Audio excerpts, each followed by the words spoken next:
দোয়া কবুলের 5টা শর্ত, এই কথা বলে আজকের আলোচনা শেষ। এই যারা বলেন দোয়া কবুল হয় না, দেখেন নিজেদের সাথে মিলে কিনা। এই 5টা শর্ত যদি পাওয়া যায়, মুহূর্তেই আপনার দোয়া আরশে যে নক করবে। 1 নাম্বার শর্ত আকলুল হালাল, হালাল খাওয়া। কি খাওয়া? আমরা দুইটাই খাই,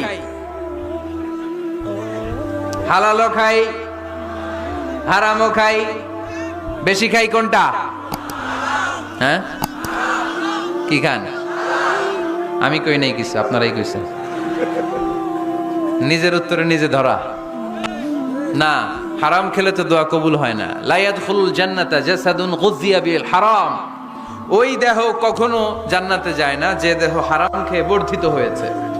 কেন দোয়া কবুল হয় না? মিলিয়ে নেন নিজের জীবনের সাথে, জাস্ট একটু মিলিয়ে নেন।